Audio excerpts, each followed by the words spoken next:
Hi hello வணக்கம் welcome back to our channel Jai Srikanth kitchen and vlogs. இன்றைக்கி இந்த வீடியோவில் ஒரு பார்க்க போகிற ரெசிபி ஜாம். ஸோ சூப்பரான ஜாம் இது. ஸோ இன்றைக்கி என்ன ஜாம் பண்ண போகிறோன்னா கிரான்பெரி ஆப்பிள் ஜாம். கிரான்பெரி நமக்கு வந்துட்டு அப்படி கிடைக்காது பழம். ஆனால் நான் ட்ரை கிரான்பெரி எடுத்திருக்கேன். ஓகேங்களா, ட்ரை பண்ணது இது ஸ்டோரில் வந்துட்டு உங்களுக்கு கிடைக்கும், சூப்பர் மார்க்கெட்ஸில். பாருங்கள், இது கிரான்பெரிஸ். ஓகேங்களா, கிரான்பெரிஸ்னாலும் நீங்கள் வந்து ஸ்ட்ராபெரி, ப்ளூபெரி எது வேணும்னு எடுத்துக்கலாம். பட் ட்ரைடு பார்த்தா தெரியுது உங்களுக்கு. ஓகே, இது ட்ரைட். அண்ட் ஆப்பிள் வந்துட்டு துருவி வச்சுருக்கேன். ஒரு 2 ஆப்பிள் எடுத்திருக்கேன். ரெண்டுமே 1 கப் அளவுக்கு தான் எடுத்திருக்கேன். கரெக்டான மெஷர்மெண்ட் எடுத்திருக்கேன். சக்கரை வந்துட்டு நம்ம இஷ்டம், ஸ்வீட்டுக்கு ஏற்ற மாதிரி நம்ம ஆட் பண்ணிக்கணும். நம்ம இஷ்டன்றதுக்காக அப்படியே எடுத்து கொட்டக்கூடாது. ஸ்வீட்டுக்கு ஏற்ற மாதிரி சுகர் ஆட் பண்ணிக்கோங்க. நான் ஒரு 50 கிராம்ஸ் எடுத்திருக்கேன். ஏன்னா இது வந்து 120 கிராம்ஸ் வந்துட்டு 50 கிராம்ஸ். ஒரு ஸ்வீட் எனக்கு இதுவே போதும் அப்படின்னா இதோட விட்டுடுவேன். இல்லை மைல்டாக இருந்தால் கூட ஓகே, கொஞ்சம் கம்மியாக இருக்குது அப்படின்னா கொஞ்சம் நான் ஆட் பண்ணிப்பேன். அதுக்கப்புறம் சின்னமன் பவுடர், அதுக்கப்புறம் லெமன் ஜூஸ். ஓகேங்களா, ஸோ லெமன் ஜூஸ் சேர்த்தாச்சு. இப்போ ஃபஸ்ட்டு நம்ம வந்துட்டு ப்ராசஸ் பார்த்துடலாம். ஸோ எப்படி பண்ணுறேன், ஃபஸ்ட்டு வந்து தண்ணி எடுத்திருக்கேன். ஓகேங்களா, இந்த தண்ணியில் பார்த்திங்கன்னா லெமன் ஜூஸ் ஒரு பழம் அப்படியே வந்து கட் பண்ணி இது பண்ணியிருக்கேன். ஸோ லெமன் ஜூஸ் வந்துட்டு ஒரு பழத்தோடது எடுத்து இப்போ இதில் ஆப்பிள், துருவின ஆப்பிள்ஸ் எல்லாமே இதில் சேர்த்துடலாம். சேர்த்துட்டு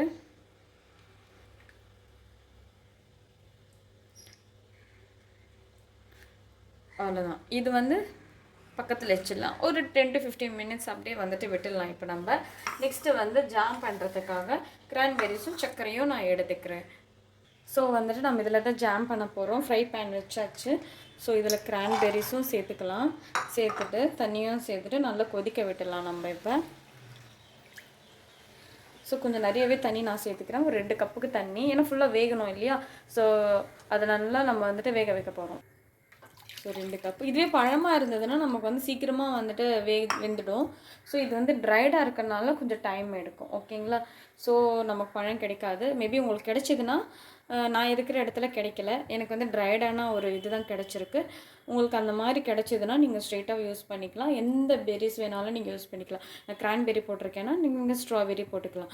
ஸ்ட்ராபெரி, ப்ளூபெரி, பிளாக்பெரி அந்த மாதிரி எது இருந்தாலும் நீங்கள் இதே மாதிரி ஆட் பண்ணிக்கோங்க. ஓகே, இது நம்ம நல்லா கொதிக்க விட்டுடலாம் நம்ம. ஸோ இப்போ பார்த்திங்கன்னா நல்லா கொதிக்க ஆரம்பிச்சிச்சு. ஸோ நான் இப்போ என்ன பண்ணுறேன்னா, இப்படியே வந்துட்டு கரண்டியால் கொஞ்சம் கொஞ்சம் எல்லாமே ஸ்மாஷ் பண்ணிகிட்ருக்கேன். ஏன்னா ஜாம் வந்துட்டு குழஞ்ச மாதிரி வரும், கரெக்டாக நல்லா ஸ்மூத்தாக வரும். ஸோ அந்த மாதிரி நம்ம வந்து பழமாக இருந்தால் சீக்கிரமாக வந்துட்டு குக் ஆகிடும். ஸோ இது வந்து நம்ம ட்ரையாக சேர்த்துருக்கனால இப்படி கையாலேயே வந்துட்டு இந்த மாதிரி பண்ணிகிட்ருக்கேன். நல்லா நல்லா ப்ரெஸ் பண்ணி விடுங்க, எல்லாமே ஸ்மாஷ் ஆகிடும். ஸோ இந்த மாதிரி ஓரளவுக்கு பார்த்திங்கன்னா முடிஞ்ச அளவுக்கு இந்த மாதிரி ஸ்மாஷ் பண்ணிக்கிட்டே இருங்க. இல்லைன்னா உங்கள்கிட்ட வந்து ஸ்மாஷர் இருந்ததுன்னா அதை வச்சு இப்படி இப்படி இப்படி நசுக்கிட்டே இருங்க. ஓகேங்களா, அதுக்கப்புறம் இப்போ நான் வந்து ஆப்பிள் நான் ஆட் பண்ணிக்க போகிறேன். நம்ம ஆல்ரெடி வந்து லெமன் ஜூஸில் வந்துட்டு போட்டு வச்சுருக்கோம் இல்லையா, இப்போ அதுவும் வந்துட்டு சேர்த்துடலாம். ஸோ கேட்பரி, ஆப்பிள் ரெண்டுமே சேர்த்து சர்க்கரையும் நம்ம இதில் ஆட் பண்ணிடிக்க வேண்டியது தான். ஸோ எல்லாமே சேர்த்தாச்சு. சேர்த்ததுக்கப்புறமா இதுவும் நல்லா வந்துட்டு நல்லா மிக்ஸ் பண்ணிக்கோங்க. இது எல்லாமே குழஞ்ச மாதிரி நமக்கு கிடைக்கணும். ஓகேங்களா, அதுக்கப்புறம் நான் சர்க்கரையும் நான் வந்து சேர்த்துட்றேன். சர்க்கரையும் இதுவும் சேர்த்துட்டு இப்போது நான் மீடியம் ஃப்ளோவில் வச்சுட்டு குக் பண்ணிக்க போகிறேன். ஸோ ஆப்பிளும் கிரான்பெரியும் சேர்ந்து கொஞ்சம் குழஞ்ச மாதிரி வந்துருச்சுன்னா அதுக்கப்புறமா வந்துட்டு நம்ம ஆறுனதுக்கப்புறமா மிக்ஸி ஜாரில் போட்டு கூட கிரைண்ட் பண்ணிட்டோம்னா அது வந்து பேஸ்ட்டாக மாறிடும். இல்லை உங்கள்கிட்ட ஸ்மாஷர் இருந்ததுன்னா நல்லா வந்துட்டு எடுத்து நல்லா ஸ்மாஷ் பண்ணிக்கிட்டிங்கன்னா அதுவும் வந்துட்டு நல்லாயிருக்கும். ஸோ இதை அப்படியே விட்டுட்டு கொஞ்சம் குக் பண்ணிக்கலாம். நம்ம நல்லா குழஞ்ச மாதிரி வரட்டும். சக்கரை ஃபுல்லாகவே கரையட்டும். சக்கரை கரைஞ்சாலே அதில் இருந்த வாட்டர் கண்டென்ட் கொஞ்சம் கிடைக்கும் நமக்கு. ஆனால் நான் தண்ணி எதுவுமே சேர்க்கலை. நான் ஆல்ரெடி வந்துட்டு தண்ணி சேர்த்துருக்கேன் 2 கப்பு. அது உங்களுக்கு பத்தலைன்னா எகெயின் நீங்கள் வந்துட்டு தண்ணி சேர்த்துட்டு நீங்கள் குக் பண்ணிக்கலாம் நீங்கள். பட் சுகர் வந்துட்டு நீங்கள் பார்த்து சேர்த்துக்கோங்க. பாருங்கள், நான் இப்படி தான் வந்து ஸ்மாஷ் பண்ணிக்கிட்டு இருக்கேன். ஸோ ஸ்லோவாக குக் ஆகட்டும். நம்மளுடைய ஜாம் ஆல்மோஸ்ட் ரெடி ஆகிடுச்சு. ஸோ நான் வந்துட்டு இப்படியே தான் வந்து ஸ்மாஷ் பண்ணிகிட்டே தான் இருந்தேன். ஸோ 2 நிமிஷத்துக்கு ஒரு தாடி இந்த மாதிரி ஸ்மாஷ் பண்ணிகிட்டே இருந்தோம்னா நம்மளுடைய ஜாம் ரெடி. பாருங்கள், சூப்பராக ரெடியாக இருக்குது. எங்கேயாவது வந்துட்டு கிரான்பெரி உங்களுக்கு தெரிஞ்சுது அப்படின்னா அப்படியே போட்டு இப்படி ப்ரெஸ் பண்ணி விட்டுடுங்க. அவ்வளோதான், முடிஞ்சிச்சு. அப்படியே ஸ்மாஷ் ஆகிடும். So almost ready. இன்னும் கொஞ்சம் திக்காக வந்துடுச்சுன்னா நம்மளை ஆற வச்சுட்டு நல்லா இன்னும் கொஞ்சமாக ஸ்மாஷ் பண்ணிக்கலாம். ஸோ இப்போ வந்து கடைசியாக வந்துட்டு சின்னமன் பவுடர், ஸோ ஃப்ளேவருக்காக சேர்த்துட்டு இதையும் நல்லா மிக்ஸ் பண்ணி விட்டுட்டு நம்மளுடைய ஜாம் ரெடி ஆகிடும். கொஞ்சம் திக்காக வரட்டும்.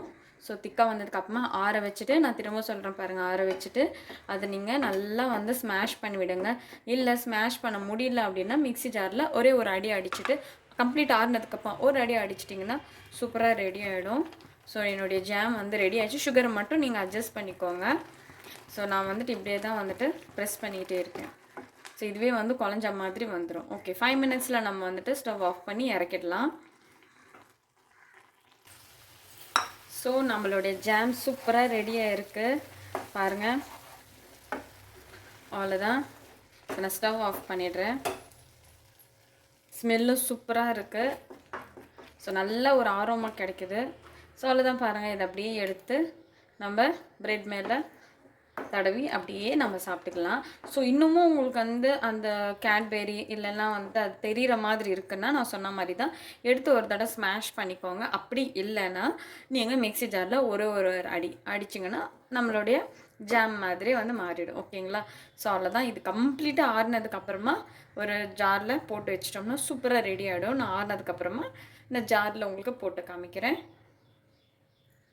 ஸோ சூப்பரான நம்மளுடைய cranberry and apple jam ready ஆகிடுச்சு. ஸோ சூப்பராக ரெடியாக இருக்குது பாருங்கள். அவ்வளோதான், ஒன்றுமே இல்லை. இது ப்ரெட்டை தடவி நம்ம சாப்பிட வேண்டியது தான். ஸோ உங்களுக்கு பிடிச்சிருந்தா மறக்காமல் லைக் பண்ணுங்கள், ஷேர் பண்ணுங்கள், சப்ஸ்கிரைப் பண்ணிவிடுங்க. அண்ட் வந்துட்டு கமெண்ட் பண்ணுங்கள் எப்படி இருக்குன்னு சொல்லிட்டு நீங்களும் வீட்டில் ட்ரை பண்ணி பாருங்கள். ஸோ சூப்பர் டூப்பரான இது சிம்பிள் இன்க்ரீடியன்ட் அண்ட் வந்து ரொம்ப டேஸ்டியாகவும் இருக்கும். சுகர் மட்டும் நீங்கள் அட்ஜஸ்ட் பண்ணி சேர்த்துக்கோங்க. அவ்வளோதான், மற்றபடி சேம் இதே ப்ராசஸ் தான். நீங்களும் வீட்டில் ட்ரை பண்ணி பாருங்கள். தேங்க்யூ ஃபார் வாட்சிங் திஸ் வீடியோ. பாய்.